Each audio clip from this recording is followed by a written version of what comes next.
歼20是中国第一款国产5代隐身战机，自2017年入役以来，一直是备受关注。除各项性能指标足够亮眼外，歼20的升级速度也令人惊叹。尤其近2年来，歼20开始走向系列化，其中最让军迷所期待的就是双座版。实际上，此前一直猜测歼20有双座版的消息，并不是空穴来风。早在2019年时，杨伟总师就公开证实了歼20系列产品的研发路线，并说新版本将很快公布。现在它正是在官方宣传的视频中浮出水面。在中航工业发布的歼20首飞10周年的宣传片中，出现了一组由4架歼20战机组成的 CG 效果图。虽然只是效果图，但是这也从侧面证明歼20确实在研发双座机型。按照以往双座命名的惯例，如歼10S、歼11BS，毫无疑问，新型双座歼20将被命名为歼20S。从此次官方公布的 CG 效果图中，我们也可以发现双座型较单座型发生了许多变化细节。第一，前机身在设计上进行了调整，座舱盖整体增加，前座飞行员的位置移动并下沉，座舱盖后部移动到与进气道位置齐平，后座飞行员的位置高于前座。第二，后座机身后部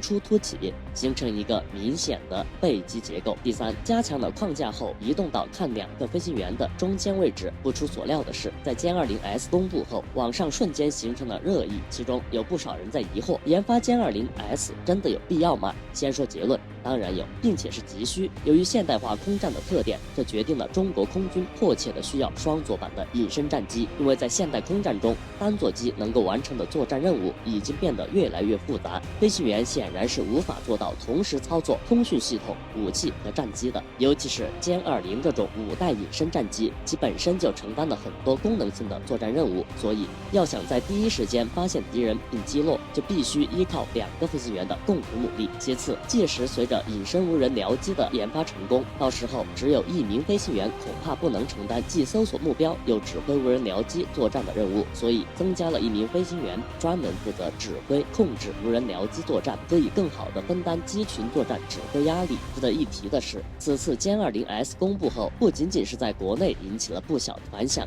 在俄罗斯也引起了热议，甚至还让俄罗斯专家忍不住感慨称，以前从未有人像中国这样干过，这将打破5代战机默认规则。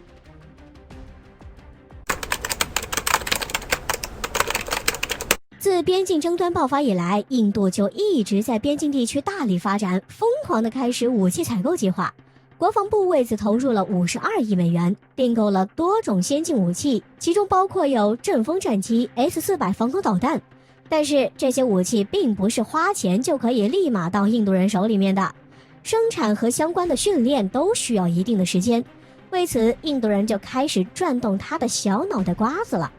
通常以普通人的眼光来看的话，军事装备的由来无非就是2种方式。第一种方式，自己生产；第二种方式，有些国家无法自行生产先进武器的话，那就只能购买了。因此，世界武器市场才会像今天这样红火。但有一些国家，他们的脑洞就特别大，就比如说印度，他们既不自己生产，也不想花大价钱购买，而是选择租赁。印度是租借大国，最贵的上到核潜艇，最便宜的下到无人机。不得不说，印度人的想法实在令人琢磨不透。据越南媒体的消息称，由于中印局势不断升级，再加上印度国内经济状况不断恶化，印度国防部在近日表示，今后印度新的武器采购政策将会发生翻天覆地的变化。其中一项最重大的变化就是，印度国防部今后会放宽对外国武器和设备的租赁限制。很显然，中国的打击是致命的，印度现在不得不做出这一决定，而且只能如此。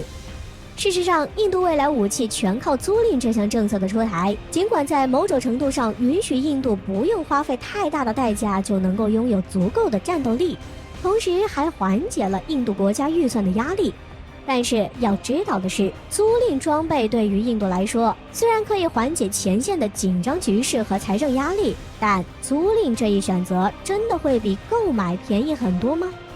仔细想想，虽然获得了武器，但武器的最终所有权仍属于其他国家。装备一旦磨损，维修和保养的费用就会增加，费用也会增加。其次，虽然租赁确实能让印军的战斗力获得提升，但其根本原因在于印度的工业基础薄弱，无力自产武器，导致每年都需要从外界引进新式装备。这种行为最贴切的说法，那就是为了应对中国，印军打了一套七伤拳。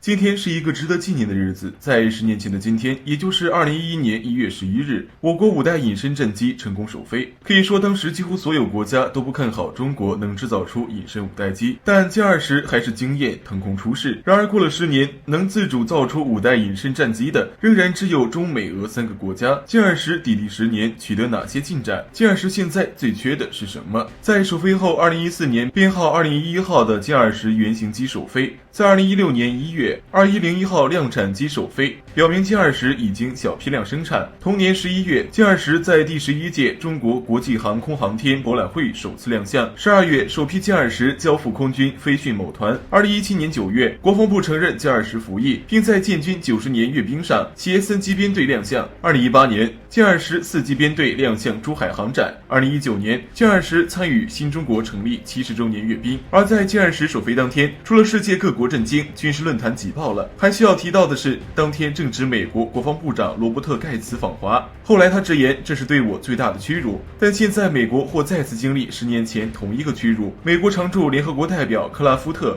将在1月13日至15日访台。对于这种严重挑衅，外界都在猜测，如果他敢来，这可能是轰20首飞最佳时机。巧的是，前不久空军发布的2021新版招飞宣传中，头盔上倒影显示的就是飞翼构型的下一代轰炸机。回归正题，在歼20 10周年之际，又有好消息传出。中国空军的宣传视频中，有一架装备了隐身构型涡扇10太行发动机的歼20战机起飞画面。这是空军首次正式有装备中国国产发动机的歼20加入中国空军部队序列。说实话，歼20首飞10年以来，发动机问题却一直备受争议。关于歼20究竟是采用俄制发动机还是国产发动机的争议从没停过。在歼20首飞10周年之际，还是打破了这个长久困扰的质疑。但是有挑刺的人还是会吐槽，歼20终极发动机是涡扇15才对，涡扇10发动机是凑数的。其实早在2009年的时候，涡扇15测试就达到了 9.0 的推重比和16吨推力水平，涡扇15亮相也只是时间问题。不过在国产发动机装备歼20上之后，最大的问题就是大批量产后还需要面对的一个紧迫问题，即高素质飞行员短缺。随着作战压力骤增，加上战机数量和型号的增加，飞行员培养成为现在空军的当务之急。